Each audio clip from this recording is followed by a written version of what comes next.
Sheriff Guémour, bonjour. Vous êtes l'auteur d'une biographie de Johan Cruyff intitulée Génie pop et despote aux éditions Hugo Sport.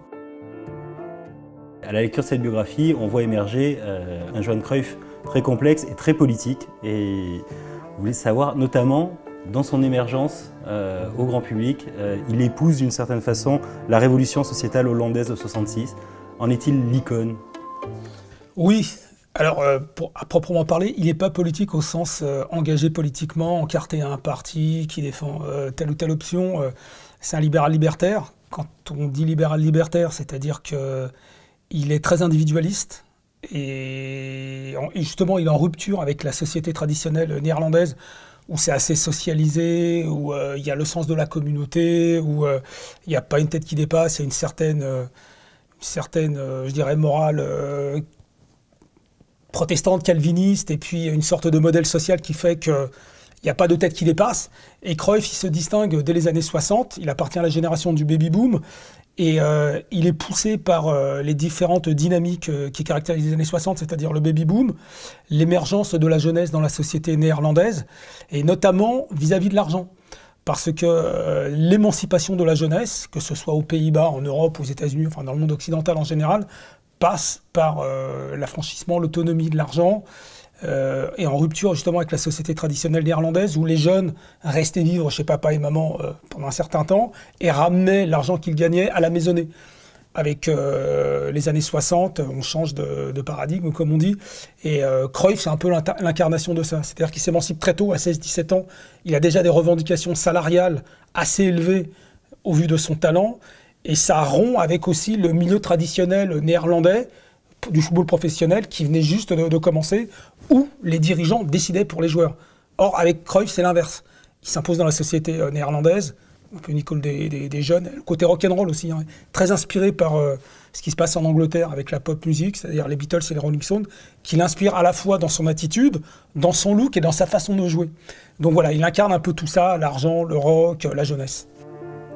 Lui-même mène une mutinerie contre l'ancien monde au sein de l'équipe nationale de football à ce moment-là. Tout à fait, alors ça c'est une autre rupture de Johan Cruyff vis-à-vis des convenances.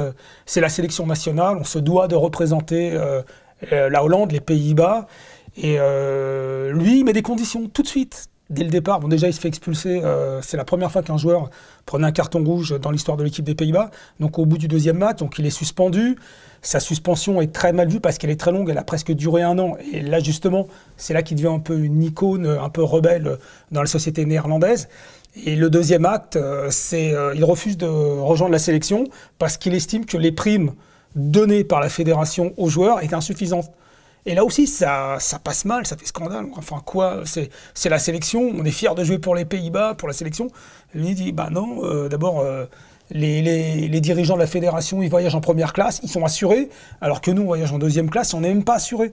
Donc, on est toujours dans la rupture des convenances et dans une attitude de rébellion qui va au point qu'il refuse très souvent de rejoindre la sélection des Pays-Bas, au point même que sans lui, parce que c'est un joueur d'exception, les Pays-Bas ont raté des grands tournois, notamment la Coupe du Monde 1970. Justement, cette image, vous parlez de libéral-libertaire, il y a une espèce d'image épinale, en tout cas en France, dans les milieux footeux, de Cruyff, homme de gauche.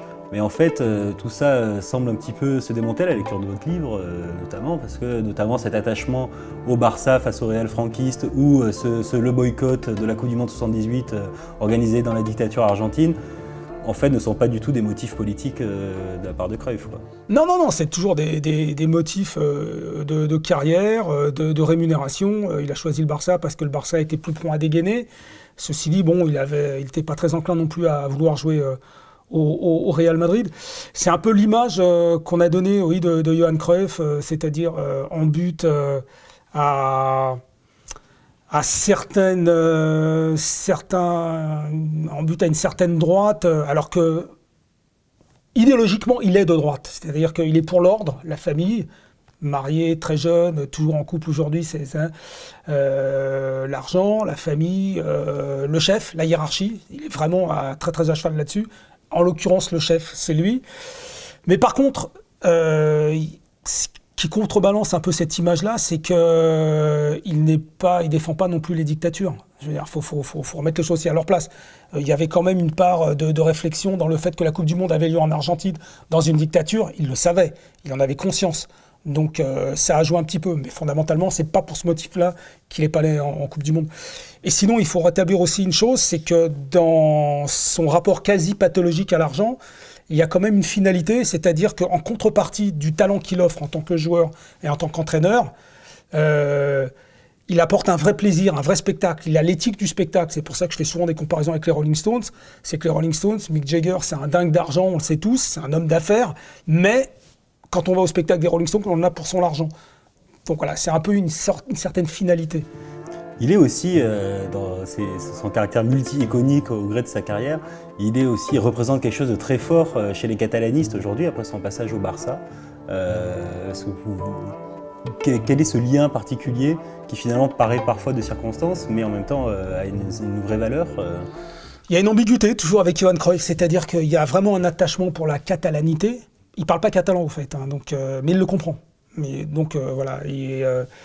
Il a compris progressivement qu'en arrivant au Barça, qu'il y avait un particularisme fort, notamment issu de la lutte contre le franquisme.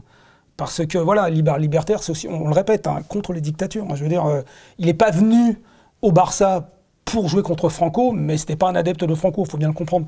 Et le catalanisme, c'est le fait qu'il s'y est installé, qu'il y vit, que ses enfants, son fils est né là-bas, qu'il a appelé Jordi, qui a un prénom catalan.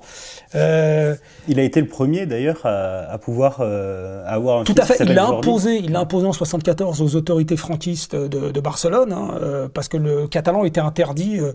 Mais ce qu'il y a d'intéressant, c'est qu'il a pris progressivement conscience du particularisme catalan. C'est quelque chose d'assez fort là-dessus, à tel point qu'il vit là-bas, qu'il se sent catalan et qu'il est lui-même devenu sélectionneur de l'équipe de Catalogne. Bon, c'est une sélection très très honorifique, hein, qui n'existe pas au point de vue de la FIFA.